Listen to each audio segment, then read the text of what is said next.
Hello chess fans, this is Rick from Chess to Progress with number 29 in the series Viewers Games. This one is from Paul from the United States of America. Paul writes, in this game with a 3-day time control, my opponent, rated about 200 points above me, crushed me by gradually taking more space and building on his positional advantage. I know I made a lot of mistakes, so I think this will be illustrative for viewers. I am a weak intermediate player who's learning from both Chess to Progress and Chess to Impress. Thank you. Thank you, Paul, for sending me this game, and you are not a weak intermediate player. You played a very good game. Let's have a look at it. Paul is white, his opponent is black, and it was played on chess.com with a 3-day time control. 3 days for every move. So a correspondence game. e4 from Paul, c5 from his opponent, the Sicilian defense.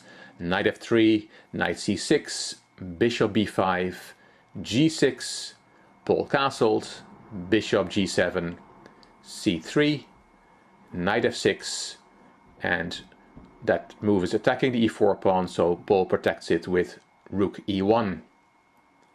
Black castled, d4, c takes, and d5. e5 from Paul, kicking the knight. Knight went to e4. And here Paul played h3, which is an okay move, but maybe not completely necessary. Maybe Paul wanted to stop bishop g4. That would make sense.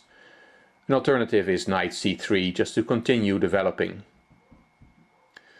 After h3, black played bishop f5, knight c3, rook c8, and g4, and it gets quite complicated. Here black took on c3, which is okay. An alternative is to retreat the bishop to e6. And now white cannot win a pawn, although it looks for a moment he can, with knight takes e4, d takes e4, and rook takes e4, winning a pawn. But we have to look further. Then there is bishop d5, hitting the rook.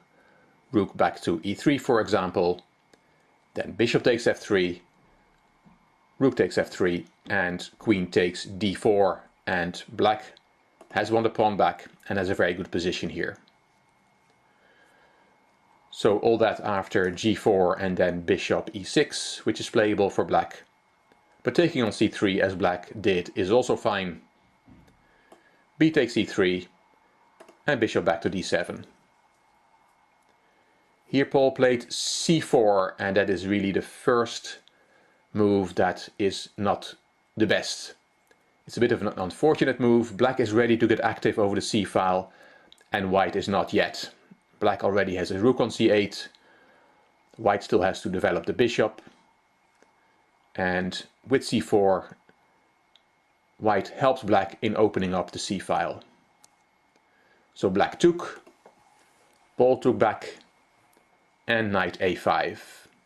As we can see, the c-file is now open for black with the rook on c8, and on that c-file white has two bishops. One of them is attacked. So this move c4 that white played has helped black. And we don't want to help our opponents. Bishop f1 from Paul, bishop c6, bishop g2, knight c4, rook b1, b5, bishop e3, a6, queen e2, bishop d5, very nice square for the bishop there, rook ec1. Now white has been able to also occupy the open file with a rook. And here black plays an instructive move, f6. Trying to activate the bishop on g7, which is black's only problem piece. All the other pieces are fine, they all are in the game already or will be brought in the game easily, but the bishop on g7 is biting on granite on the e5 pawn, and with f6 black tries to open up some space for the bishop on g7. Bishop f4 from Paul, and now black changes plan. He does not take on e5, which would have been a good move. He plays f5, change of plan. He wants now to open the f-file. Paul prevents that with g5. Opening the f-file, of course, would have opened up the file for the black rook on f8. And white has his rooks on b1 and c1. After g5, black played e6. Rook to d1. Rook f7. That's a very flexible move. The rook can switch to the queen side, but also if black manages to open up the f-file, the queen can go to f8, or the rook from c8 can go to f8 to double up on that file. Rook f7, a very flexible move. h4 from Paul, and here knight b6. We'll see in a minute why black played that beautiful knight away to b6.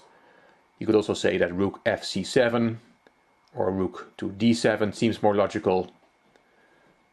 But let's look at what the intention was of black by playing knight b6. Queen d2 from Paul and rook c4. This was black's idea, to replace the knight with the rook on c4, putting pressure on the d4 pawn. Rook bc1 from Paul. He's fighting to stay in this game. Black is better. Rook a4. Attacking the pawn on a2 with both rook and bishop, and it's only defended by the queen. So rook c2 from Paul. Now let's take stock. White has two weaknesses on a2 and d4. And if we look at his pieces on f3 and f4, they don't look great. All black's pieces, apart from the bishop on g7, are having very nice positions. Black is much better here. Black played bishop e4, another strong move. Rook back to c1. And now bishop f8. There comes black's last piece joining the party. And that's very important in chess. If you don't know what to do, always think, can I improve one of my pieces? Because in chess, all the pieces want to be the party. They all want to join in. And if you have a piece that does nothing, look for a way to activate that piece. And that's what black does here. He plays bishop f8. That diagonal is much stronger than the diagonal from g7 that black was on.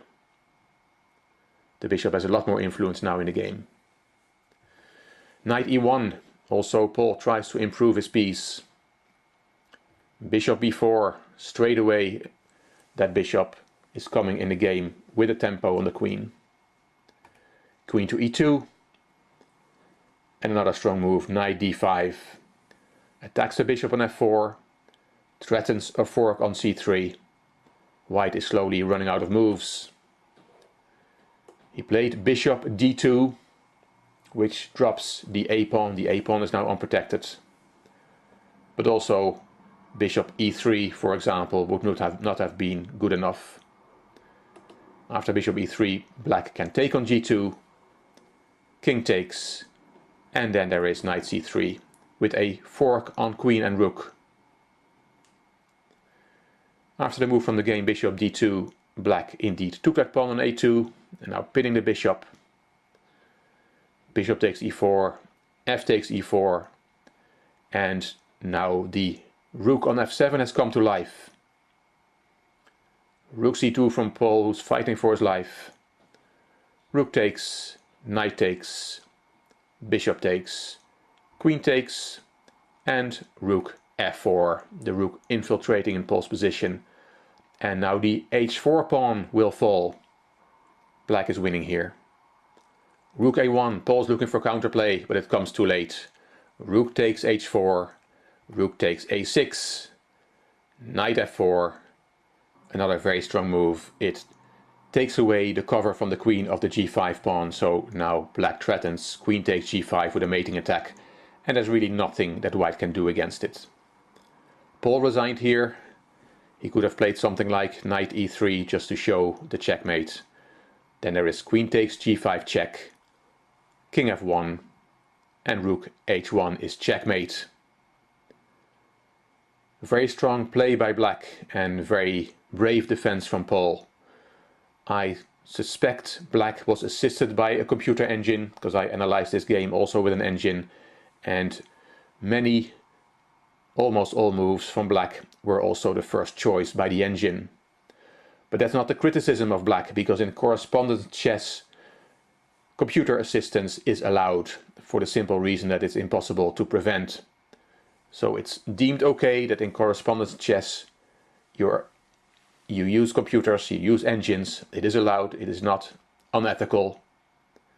But of course you learn more if you think about the moves yourself. Well done, Paul, you played very well. You probably played against an engine, and I thought you really put up great resistance. Thank you for sending me this game. I also think it's great that you send me a game that you lost. We all will learn a lot more from games that we lose than from games that we win. And you had the courage to send in a loss from yourself to be shared with the Chess2 Progress community. Thank you very much. Hope you enjoyed Paul's adventure in this game. If you did, please give the video a thumbs up. Please subscribe to the Chess2 Progress channel. Please leave a comment. And if you liked the video, it would be great if you could share it on social media by clicking the share button on YouTube. You also may want to check out my Chess2 Impress channel. The link is in the description box. This is Rick from Chess2 Progress. Thank you for watching.